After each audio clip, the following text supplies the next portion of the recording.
Rent control act के तहत जो टेनेंट्स होते हैं उन्हें भी एविक्ट किया जा सकता है।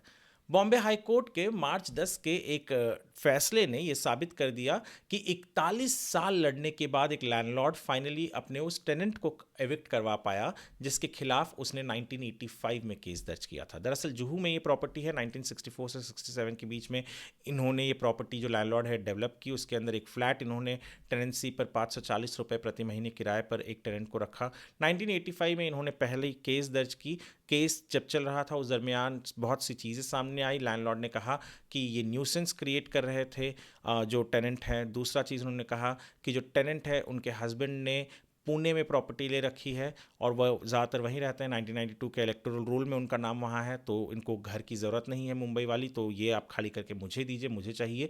और तीसरा सबसे इंपॉर्टेंट चीज़ कहा कि भैया ये जो टेनेंट्स हैं इन्होंने बिना मेरे इजाज़त के, बिना म्यूनसिपल कॉरपोरेशन के परमिशन के किचन पीछे कर दिया, वहाँ बेडरूम बना दिया, बालकनी के अंदर टॉयलेट बना दिया, तो परमानेंट ऑल्ट्रेशंस और चेंजेस किए हैं बिना लैंडलॉर्ड को पूछे।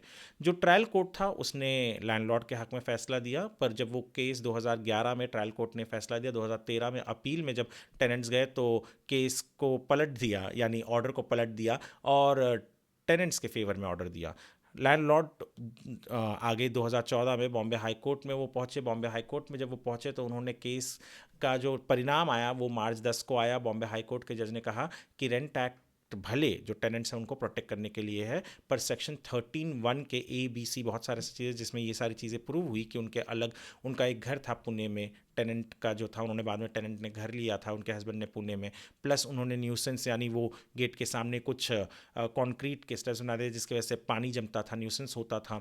और तीसरा सबसे इंपॉर्टेंट कि उन्होंने परमानेंट ऑल्ट्रेशन, जैसे मैंने किचन का बेडरूम करना या बालकनी के अंदर टॉयलेट बनाना, ये सारी चीज़ बिना लैंडलॉर्ड के परमिशन के किया। तो जज ने कहा ये बिल्कुल गलत है और ये रेंट एक्ट के तहत जो सेक्शन 13(1) है उसके तहत इनको एविक्ट होना चाहिए, एविक्ट करना चाहिए और लैंडलॉर्ड को वो फैसला उनके हक में आया लैंडलॉर्ड के, और वो जो प्रॉपर्टी थी वो लैंडलॉर्ड के पास वापस आया। टेनेंट्स को 6 हफ्ते का टाइम दिया गया एविक्ट करने के लिए और कहा गया कि वो किसी भी तरीके के थर्ड पार्टी राइट्स क्रिएट नहीं करेंगे। ऑर्डर के डिटेल्स मैं कमेंट सेक्शन में दे दूंगा, आप वहाँ से ऑर्डर ढूंढकर पढ़ सकते हैं। ये वीडियो देखने के लिए आपका धन्यवाद।